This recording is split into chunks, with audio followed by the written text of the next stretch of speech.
जय हिंद दोस्तों। एक मिनट थोड़ा सा टाइम दीजिएगा।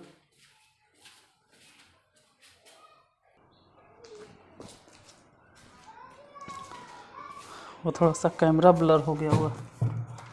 क्या चल रहा था? मार्कर।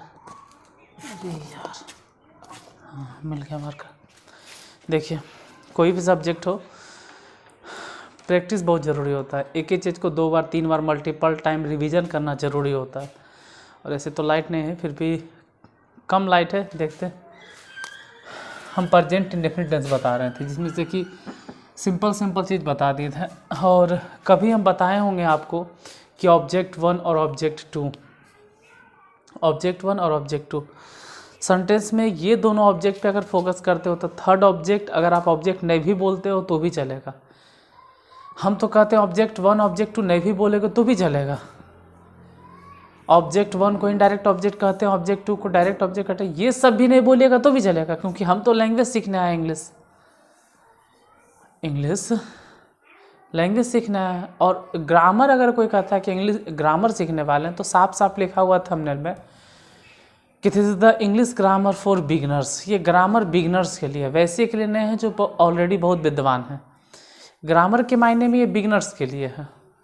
और मेन है कि इंग्लिश, पूरा की पूरा फोकस मेरा है इंग्लिश पे। इंग्लिश आपको सिखाएं, इंग्लिश पढ़ाएं, इंग्लिश के बारे में बताएं, तो पूरा ध्यान इंग्लिश पे है मेरा और इंग्लिश लैंग्वेज पे। अच्छा, एक चीज़ हम आज बताने वाले हैं, प्रैक्टिस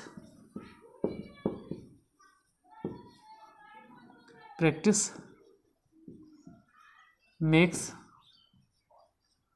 मैन परफेक्ट। ज़्यादा बेहतर रहेगा मैन ही काहे लिखते हैं, वो मैन लिखिए। वो मैन भी क्यों लिखे, पर्सन लिखो। सबसे बेहतर तो ये वाला है, पर्सन, समझाने के लिए, क्योंकि ये भी प्रेजेंट टेंस है और यूनिवर्सल ट्रूथ है, चिरंतन सत्य है। हम कहे हैं कि धीरे धीरे हम ग्रामर सिखाएंगे। वैसे नहीं कि एक ही दिन सब बता दिया, 2-4 दिन के बाद आपको कुछ भी नहीं आता रहा, वो बेकार हो जाएगा। हम धीरे धीरे समझाने वाले हैं। जैसे अब इसी की बात की जाए तो प्रैक्टिस ये सब्जेक्ट की तरह इस्तेमाल हुआ। मेक्स मतलब बनाता है, तो प्रैक्टिस बनाता है। कैसे पता चला बनाता ही? क्योंकि प्रेजेंट इंडेफिनिट टेंस में पिछले क्लास में आप समझ गए होंगे कि इज एम आर अगर नहीं लगा हुआ है तो हिंदी में हम लोग यही समझेंगे कि बनाता है, प्रैक्टिस बनाता है। किसे, ये हो गया किसे, किसे किसे बनाता है तो कहेंगे आदमी को या औरत को, या सबसे अच्छा है व्यक्ति को। प्रैक्टिस बनाता है पर्सन को। क्या बनाता है? तो परफेक्ट। तो आप लोग खुद देख रहे हैं कि हम पहले भी बोले थे कि किसे बोलने पर जो जवाब आता है वो ऑब्जेक्ट 1, और क्या बोलने पर जो जवाब आता है वो ऑब्जेक्ट 2। तो यहाँ किसे बोलने पर पर्सन है, ये ऑब्जेक्ट, परफेक्ट ऑब्जेक्ट 2 है, क्योंकि क्या बोलने पर जवाब मिल रहा है। इसका मतलब होता है कि प्रैक्टिस किसी भी पर्सन को या पर्सन को परफेक्ट बनाता है, यही है। तो प्रैक्टिस बहुत ज़रूरी है टेंस में। तो आज भी हम ट्रांसलेशन का ही प्रैक्टिस करेंगे। ऐसा नहीं कि कुछ बहुत विद्वान वाली बातें करेंगे कि ये है वो है, कुछ नहीं, बस सिखाएंगे कि सेंटेंस को हिंदी से इंग्लिश, इंग्लिश से हिंदी कैसे करना है। जिसे मैं नहीं पढ़ाता हूँ तो आई हो जाएगा, और नहीं होने की वजह से हम पहले भी बोले थे कि कुछ तो एक्सुलरी वर्ब देना पड़ेगा। तो प्रेजेंट इंडेफिनिट टेंस क्या, कहीं भी अगर एक्सुलरी वर्ब नहीं पता चले और मजबूरन देना पड़े तो डू दो और उसके बाद नॉट। आई डू नॉट, आप पढ़ाना कि रीड ने, teach, I do not teach, आप नहीं पढ़ते हैं तो यू, और फिर डू नॉट तो देना ही होगा। कैसे पता चलता है? तो ताते थी, क्योंकि ताते थी में हम एक्सुलरी वर्ब नहीं दे सकते थे। यू डू नॉट, अब पढ़ना के read, you do not read. वह नहीं लिखता है, तो पहले तो वह के क्या हो जाएगा, ही, और नहीं तो डू नॉट, और लिखना के राइट। एस क्यों लगा दिए? क्योंकि वह बताए थे ना कि जब सब्जेक्ट थर्ड पर्सन के सिंगुलर नंबर का रहे तो जो भी वर्ब पहले धरा है उसमें एस या एस जोड़ दे, तो जोड़ दिए राइट। फिर भी हो गया गलत। क्यों? देखो कहते ये हैं, अगर आप चाहो तो लिख सकते हो, इससे पहले हम बताएं फिर भी हम बोल दे रहे हैं। यदि प्रेजेंट टेंस में, नहीं सुन पाए तो दोबारा बोल रहे, यदि प्रेजेंट टेंस में सब्जेक्ट थर्ड पर्सन के सिंगुलर नंबर का हो, आप ध्यान से सुन लीजिएगा, हम प्रेजेंट टेंस बोले ना कि प्रेजेंट इंडेफिनिट टेंस बोले। यदि प्रेजेंट टेंस में सब्जेक्ट थर्ड पर्सन के सिंगुलर नंबर का हो तो जो भी वर्ब पहले आता है उसका V5 यूज किया जाता है या उसका 5वां फॉर्म इस्तेमाल किया जाता है। जो भी वर्ब पहले आएगा उसका 5वां रूप हम लोग यूज करेंगे, चाहे वो वर्ब जो भी हो। तो हो गया ना गड़बड़। यहाँ पे तो पहले डू आ रहा था, हम बोले ना जो भी वर्ब हो, या तो मेन वर्ब हो या ऑक्सिलरी वर्ब हो, कोई भी वर्ब हो, तो हो गया गलती। इसीलिए ही, क्योंकि वह है तो यही हो जाएगा ही, ES लगा दो, डज नॉट, और फिर इधर हो जाएगा simple right, does not right. बस यही स्पेशल था जो बताना था, बाकी सब इंट्रोगेटिव, WH इंट्रोगेटिव सब सिंपल है।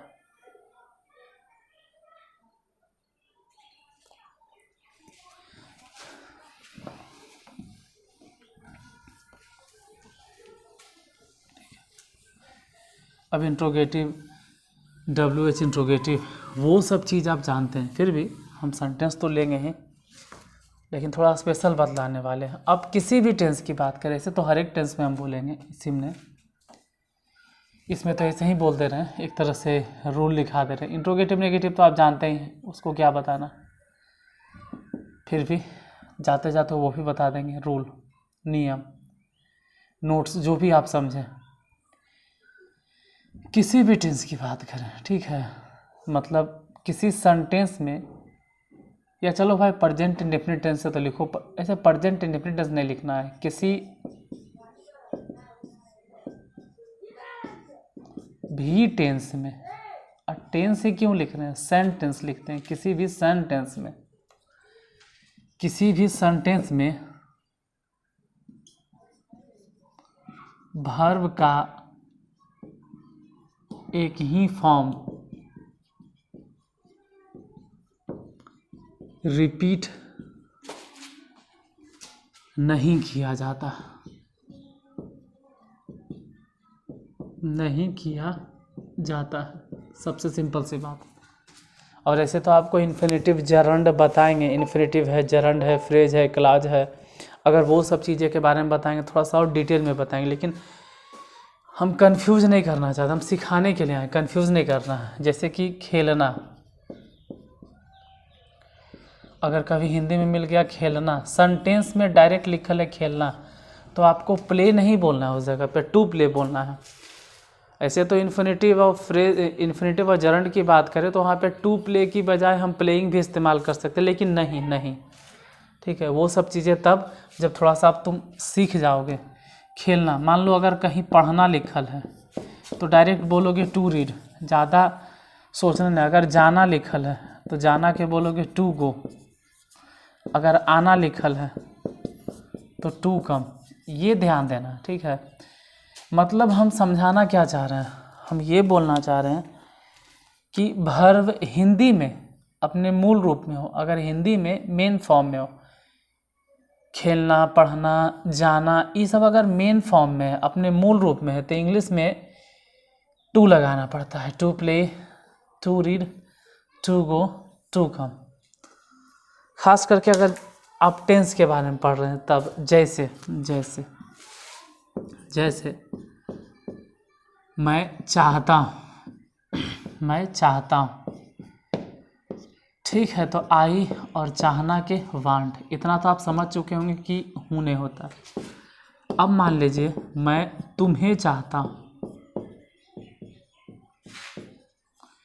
तो भी अपना इरादा तो हम नहीं बदलेंगे, आई लिखेंगे, पहले चाहना के वांट। अब भले ही सोचेंगे कि मैं किसे चाहता हूँ, तुम्हें, तो तुम्हें क्या हो जाएगा, आई, वांट यू बाद में। इसी तरह से अगर मान लो कि मैं खेलना चाहता हूँ। तो इसमें कौन सा वर्ब है जो टेंस का निर्धारण कर रहा है, मतलब कौन सा वर्ब है जो टेंस डिटरमाइन कर रहा है, मतलब जो टेंस को निर्धारित कर रहा है, खेलना या चाहता। तो मैं खेलना चाहता हूँ, मेन इसमें चाहता, ठीक है, मैं खेलना, यही है जिसके वजह से पता चल रहा है कि प्रेजेंट इंडेफिनिट टेंस है। मैं खेलना चाहता हूँ, हूँ मने प्रेजेंट और ता मने इंडेफिनिट, तो इसके वजह से तो आई तो होगा और वांट होगा। फिर क्या, खेलना है तो ये तो एक तरह से ऑब्जेक्ट की तरह काम करेगा। मैं क्या चाहता हूँ, खेलना। तो बोले ना कि हिंदी में अगर खेलना है तो इंग्लिश में उसको लिखो to play, I want to play, हो गया, मैं खेलना चाहता हूँ। अगर इस तरह से रहे कि मैं खेलना चाहता हूँ, इसी तरह से मान लो मैं पढ़ना चाहता हूँ तो आई वांट टू रीड, मैं लिखना चाहता हूँ आई वांट टू राइट, मैं बोलना चाहता हूँ तो आई वांट टू स्पीक, मैं जाना चाहता हूँ आई वांट टू गो, मैं आना चाहता हूँ आई वांट टू कम, मैं देखना चाहता हूँ आई वांट टू सी,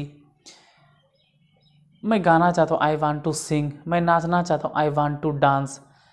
तो एक सेंटेंस को पकड़ के आप बाकी आप वैसे वैसे 1000 सेंटेंस बना सकते हो, लेकिन कम से कम 10-12 सेंटेंस तुरंत रिपीट या कहो कि नया नया सेंटेंस अपने मन में सोच लो या बोल दो। उससे होगा क्या कि वो पूरा स्ट्रक्चर आपके माइंड में फिट हो जाएगा।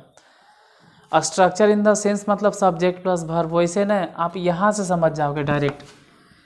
अब जैसे अभी बोल रहे थे चाहता हूँ, अब मान लीजिए चाहता हूँ नहीं रहता, कुछ और रहता, इस तरह से अगर दे दिया जाता, देखिए हम कह देते हैं कि मैं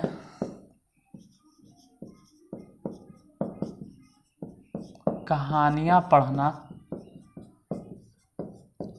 पसंद करता हूँ। तो मेन जो वर्ब है जो टेंस को डिटरमाइन करेगा, जो टेंस को टारगेट कर रहा है, वो पसंद करता हूँ। तो आई लाइक हो गया कि मैं पसंद करता हूँ। अब भले बोलेंगे कि क्या पसंद करता हूँ, कहानियाँ पढ़ना या सिर्फ कहानियाँ या पढ़ना, तो सच्चाई तो यह है कि मैं पसंद करता हूँ कहानियाँ पढ़ना। तो आई लाइक और पढ़ना, आई लाइक टू रीड, मेन यही होगा कि मैं पढ़ना पसंद करता हूँ। बाद में बोलेंगे कि कहानियाँ, मैं पढ़ना पसंद करता हूँ, क्या, तो कहानियाँ, तो स्टोरीज हो जाएगा, stories. I like to read a story. जैसे मैं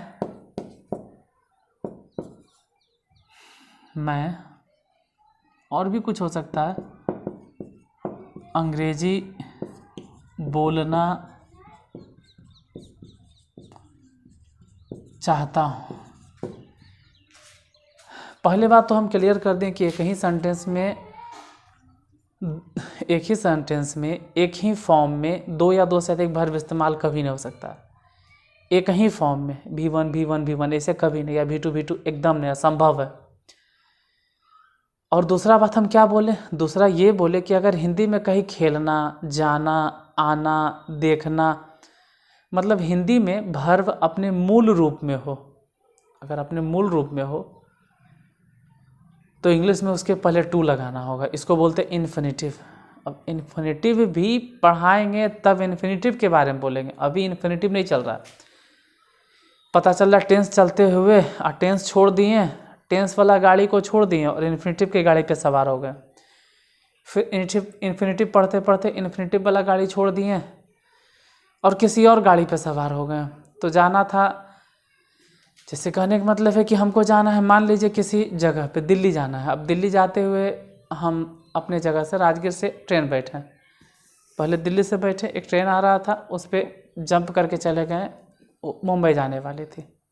उसके बाद वो बोलते बोलते गुजरात वाले ट्रेन पे चढ़ गए, वो बोलते बोलते फिर यूपी वाले ट्रेन पे चढ़ गए, मतलब पता नहीं कौन कौन से ट्रेन पे चढ़ गए। तो ऐसे कूदने से आप वहाँ नहीं पहुँच पाइएगा जहाँ पहुँचना है। और एक चीज़ और होता है कि अगर आपको दिल्ली जाना है, आप स्थिर से अगर दिल्ली वाले ट्रेन पे बैठे हुए रहते, उबते नहीं, मान लो ट्रेन दिल्ली जा रही है, आप अस्थिर से बैठे हुए रहिए, तो दिल्ली जाने वाली ट्रेन आपको पटना भी लेके जाएगी, यूपी से होते हुए लेके जाएगी, आपको वाराणसी लेके जाएगी, मतलब और पता नहीं कहाँ का बहुत सारे जगह से होते हुए लेके जाएगी। लेकिन अगर तुम अकबकाते रहते, राजगीर से बिहार से है पटना, है पटना से एन है, एन से आप गाड़ियाँ चेंज करते रहते, तो गाड़ी चेंज करते करते तुम्हारा गाड़ी पलट जाता। गाड़ी चेंज करने की जरूरत नहीं है आपको, अब बस एक गाड़ी पे फिक्स है, बैठे रहिए। अगर आपका एम, अगर आपका गोल लंबा है तो जाहिर सी बात है कि उस सफ़र को तय करने में बहुत सारे कठिनाइयों का सामना अगर करना पड़ता है आपको, तो ठीक है, आप सीखते भी तो हैं, बहुत सारे जगहों को भी तो देखते हैं, तो ऊबना नहीं है। जिस तरह से हम बता रहे इसमें आप बहुत कुछ सीखोगे। होता है कि इन्फिनेटिव बता दीजिए सर, अरे क्यों यार, टेंस पढ़ते पढ़ते इन्फिनेटिव समटा जाएगा, इसलिए देखो। अब जैसे यहीं पे देख रहे हैं टू रीड, जो हम बोल रहे हैं इन्फिनेटिव ही तो है। जैसे मैं अंग्रेजी बोलना चाहता हूँ तो आई, और चाहना के क्या हो जाएगा, वांट, और क्या चाहता हूँ अंग्रेजी बोलना, तो आई वांट टू स्पीक। बाद में लगा दीजिए कि हम क्या बोलना चाहते हैं, English, I want to speak. तो टू स्पीक एक तरह का इन्फिनेटिव है यहाँ पे, एक तरह के क्या इन्फिनेटिव ही है। आई वांट मैं चाहता हूँ, क्या चाहता हूँ बोलना, क्या बोलना, इंग्लिश बोलना, I want to speak English. हाँ, अगर वही बात की जाए नो या लर्न, ये भी तो वर्ब है। नो या लर्न के बाद अगर आपको कोई वर्ब देना पड़े तो वहाँ पे टू ने हाउ टू का इस्तेमाल किया जाता है। देखिए टेंस में हम अभी बोले कि पढ़ना है तो टू रीड दे दो, लेकिन मान लीजिए कि यहाँ पे अंग्रेजी बोलना जानता हूँ, अगर ऐसा रहता कि मैं अंग्रेजी बोलना जानता हूँ, ये सब हटा देते हैं और सिर्फ दे देते कि मैं अंग्रेजी बोलना जानता हूँ, तो आप क्या करते, मैं अंग्रेजी बोलना जानता हूँ, तो हो जाता आई और जानना के नो, क्योंकि वही तो है जो कि टेंस को डिसाइड कर रहा है। अंग्रेजी बोलना तो टू स्पीक इंग्लिश, फिर भी ये सेंटेंस हो जाता गलत। क्यों? क्योंकि यहाँ पे जानना है, जानता, और जानता है, इसके वजह से टू स्पीक नहीं होगा, हाउ टू स्पीक होगा। अगर ऐसे रह जाता कि मैं अंग्रेजी बोलना सीखता हूँ, मैं अंग्रेजी बोलना सीखता हूँ, तो आई हो जाता और सीखना के लर्न। और बोले हैं ना कि अगर टेंस डिटरमाइनर सीखता या जानना रहे तो आई लर्न, और टू स्पीक नहीं बोलना है, how to speak, I learn how to speak English, I learn how to speak English हो गया। अब इसी तरह से आप कुछ भी कह दीजिए, जैसे मैं अंग्रेजी बोलना जानता हूँ तो I know how to speak, मैं अंग्रेजी लिखना जानता हूँ तो I know how to write English, मैं अंग्रेजी पढ़ना जानता हूँ तो I know how to read English, मैं तैरना जानता हूँ तो I know how to swim, मैं गाड़ी चलाना जानता हूँ I know how to drive a car, मैं साइकिल चलाना जानता हूँ I know how to ride a cycle, मैं नाचना जानता हूँ I know how to dance, मैं गाना जानता हूँ I know how to sing, मैं पढ़ाना जानता हूँ I know how to teach. तो एक सेंटेंस अगर आप कंप्लीट कर लेते हैं तो उसी तरह से कितनों सेंटेंस रहे आप क्लियर कर लेंगे। जैसे मैं अंग्रेजी मैं नाचना सीखता हूँ तो I learn how to dance, मैं गाना सीखता हूँ I learn how to sing. तो अगर आप एक को सीख गए तो किसी भी तरह से आप सबको वैसे ही बना लेंगे। अब जाते जाते बोले थे कि कुछ नेगेटिव इंट्रोगेटिव क्लियर कर देंगे, चलिए उसको भी क्लियर कर देते हैं। मतलब इतनी देरी में आप एक चीज़ सीख गए कि एक वर्ब के बाद दूसरा वर्ब अगर देना पड़े तो टू लगा दो। नहीं ऐसा बात नहीं है, जैसे खेलना, हंसना, रोना, बोलना, अगर डायरेक्ट ऐसे है तो आप टू लगाइए। अब कुछ सेंटेंसेस जैसे सिखाते हैं आपको रैंडमली, जैसे कि वह कहाँ जाती है, जो रैंडमली हम लोग बोलते हैं, ये सब चीज़ें हम लोग डेली लाइफ में बोलते हैं। जैसे बोलते हैं तुम कहाँ जाते हो, तुम कहाँ जाते हो, या मान लीजिए तुम पढ़ने कहाँ जाते हो, ये सब हम लोग बोली चाली में बोलते हैं, ये सब हम लोग डेली इस्तेमाल करते हैं। तुम कहाँ पढ़ने जाते हो, या फिर मान लो कि हम लोग अपने भाषा में बोले या कहो कि बिहारी भाषा में बोले तू कहाँ जाई पढ़ल रहा, हाँ, तो बात तो वही हो गया ना, तुम कहाँ जाते हो पढ़ने के लिए, तुम कहाँ जाते हो पढ़ने के लिए। तो पढ़ने इसको भूल जाओ, क्योंकि वर्ब मूल रूप में इस्तेमाल हो। पहले ये सोचो कि कहाँ जाते हो, तो पहले तो हो जाएगा वेयर, और बोले ना कि WH वर्ड अपने तुरंत बाद एक्जुलरी वर्ब लेता है, वेयर डू और फिर दो यू, वेयर डू यू, जाना के गो। बाद में क्या करोगे, तो तुम कहाँ जाते हो, वेयर डू यू गो, कहाँ जाते हो, क्या क्या पढ़ना, तो टू रीड लगा दो, where do you go to read. या फिर वह कहाँ जाती है, वेयर डज, डज तो होगा ही क्योंकि वह है, वेयर डज सी, गोज नहीं होगा गो। अब इसके बाद अगर रह जाता कि वह कहाँ खेलने जाती है, सिंपल, मान लो वह कहाँ खेलने जाती है, हाँ खेलना जोड़ देते, तो क्या फ़र्क पड़ता है, where does she go to play, question mark, समझ में आ गया। तो ये सब चीज़ हम लोग अपने डेली लाइफ में बोलते हैं, जैसे कहते हैं कि आप कहाँ रहते हैं, ठीक है, आप अभी कहाँ रहते हैं, तो ये सब बोली चाली में हम लोग बोलते हैं, आप अभी कहाँ रहते हैं। देखो हम ग्रामर वाले सेक्शन पे भी आएंगे, लेकिन कुछ तो सेंटेंस की जानकारी दे दें आपको। आप अभी कहाँ रहते हैं, तो पहले तो हो जाएगा वेयर, और वेयर के बाद जाहिर सी बात है एक्चुअली वर्ब डू होगा, वेयर डू, वेयर डू, उसके बाद आप, वेयर डू यू लिव, और अभी है तो नाउ दे दो, where do you live now, या दिस डेज, आजकल आप लोग कहाँ रहते हैं। तो प्रेजेंट इंडेफिनिट टेंस जितना ट्रांसलेशन होता है, ट्रांसलेशन वाला सेक्शन हो गया क्लियर, हर तरह से आपको बता दिए। और आपको अगर खुद से बनाना है तो ऑक्सफोर्ड का किताब लेके आप बनाते रहिए, कोई भी किताब से उठा के जिसमें टेंस वाला सेंटेंस दिया है उसको बनाइए, बनेगा पक्का, नहीं बनेगा तो ग्रामर सेक्शन बताएंगे उसमें भी क्लियर हो जाएगा। ऐसे यहाँ ट्रांसलेशन बनवाना बहुत मुश्किल है, ठीक है, जितना होता हम बता दें। ऑफलाइन तो है नहीं कि यहाँ पे, ऑफलाइन में क्या होता है कि 500 ट्रांसलेशन हम मिलाते हैं, जब एक नहीं तो दो नहीं तो 3 क्लियर हो जाएगा। यहाँ तो वो बात है नहीं, यहाँ तो उतना मिला नहीं सकते, दे नहीं सकते। हाँ थोड़ा सा जाते जाते बता देते हैं, इसमें एम्फेसाइजिंग आता है, इसमें भी एम्फेसाइज आता है, थोड़ा ध्यान से देखना पड़ेगा। देखो सेम चीज़ बात 3-4 बार रिपीट हम करेंगे, क्योंकि एक बार में सब भूल जाता है। जैसे कि मैं खाता, क्या खाता खाता हटाओ खाता, मैं पढ़ाता हूँ कर दें, और ये वो बोलते हैं मैं पढ़ाता ही तो हूँ, ये हो गया थोड़ा सा जोर दे के बोलने वाला। उसमें हो गया मैं पढ़ाता हूँ, ठीक है, मैं पढ़ाता हूँ नॉर्मली, और ये जोर दे के बोल रहे मैं पढ़ाता ही तो हूँ, तो पूछ दिया जाएगा मैं पढ़ाता हूँ कौन टेंस है, प्रेजेंट इंडेफिनिट। कुछ लोग इसको पता नहीं क्या बोलते हैं, अरे ये भी प्रेजेंट इंडेफिनिट टेंस ही है, हूँ मैंने प्रेजेंट, आता मैंने इंडेफिनिट, ये भी प्रेजेंट इंडेफिनिट टेंस है, ऐसा नहीं कि पास्ट इंडेफिनिट टेंस है या कोई अजीब तरह का सेंटेंस है, ये भी पास्ट इंडेफिनिट टेंस ही है। एक बच्चा था, उसको बता दिया गया कि सर कोई टीचर हमको बता दी एक्सक्लामेटरी सेंटेंस है। हमको समझ में नहीं आया कि देखिए अगर आपको नहीं आता है या हमको नहीं आता है तो बोलेंगे ठीक है हम जितना जानते हैं उतना आपको बताएंगे, लेकिन दावा ठोकना, मतलब हम कह रहे हैं प्रेजेंट इंडेफिनिट है, वो गलती में भी अगर कोई दावा ठोके कि नहीं ये एक्सक्लामेटरी सेंटेंस है, मैं पढ़ाता ही तो हूँ, ये एक्सक्लामेटरी सेंटेंस है, हम दावा ठोक रहा है, तो ऐसे सिचुएशन में अफसोस आता है कि क्या बच्चे को मतलब दिया जाएगा, क्या होगा उस बच्चे का, वो तो गलत फहमी अपने दिमाग में पालेगा कि यही सच है, एक्सक्लामेटरी सेंटेंस है, जबकि हम आपको बताए होंगे कि एक्सक्लामेटरी सेंटेंस कैसा होता है। ये सिंपल है कि ये भी असर्टिव है, ये भी असर्टिव है, दोनों असर्टिव है। असर्टिव तो है ही है, असर्टिव के पीछे क्यों जाना है, टेंस हम पूछ रहे हैं, तो कहता नहीं टेंस है ही नहीं, टेंस है ही नहीं, और ये एक्सक्लामेटरी सेंटेंस है, टेंस तो है ही नहीं।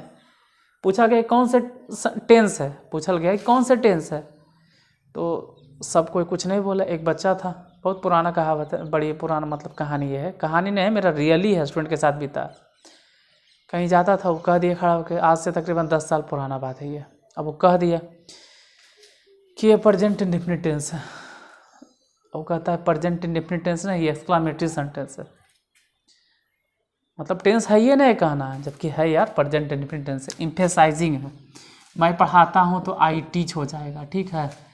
और यहाँ पे थोड़ा सा जोर दे के बोल रहा। हाँ, एक होता है ना कि हम पढ़ाबे हो तोरा, हम पढ़ेबे तो करे हो तोरा, एक होता है ना हम पढ़ाते तो हैं रे, ये झूठ बोलता है, हम इसको पढ़ाते तो हैं, जोर दे के बोल रहा है। तो वही बात है, मैं पढ़ाता ही तो हूँ तो आई और टीच। और यहाँ पे ही तो इम्फेसाइजिंग के वजह से आपको जोर देने के लिए डू लगाना पड़ता है, आई डू टीच। अब इसी तरह से मैं खेलता ही तो हूँ, आई डू प्ले। मैं नाचता ही तो हूँ, आई डू डांस। मैं जाता ही तो आई डू गो, मैं आता ही तो आई डू कम। तो डू लगाने का मतलब इम्फेसाइज हो जाएगा, जोरदार उस सेंटेंस बन जाता है, ठीक है। तो प्रेजेंट इंडेफिनिट टेंस ट्रांसलेशन के मामले में मेरे तरफ से ख़त्म हो गया। बाकी ग्रामर सेक्शन चलेगा, क्योंकि ग्रामर को भी तो कवर करना है। प्रेजेंट इंडेफिनिट हो गया, अब कल प्रेजेंट कंटिन्यूअस स्टार्ट होगा, फिर प्रेजेंट कंटिन्यूअस के बारे में बताएंगे, मतलब 12 टेंस के बारे में बताएंगे, उसके बाद ग्रामर। तो आज यहीं तक। और क्लास अच्छा लगे तो आप अपना काम कर देना, जो भी आप हमेशा करते आए हो। फिर मिलते हैं कल, आज के लिए धन्यवाद।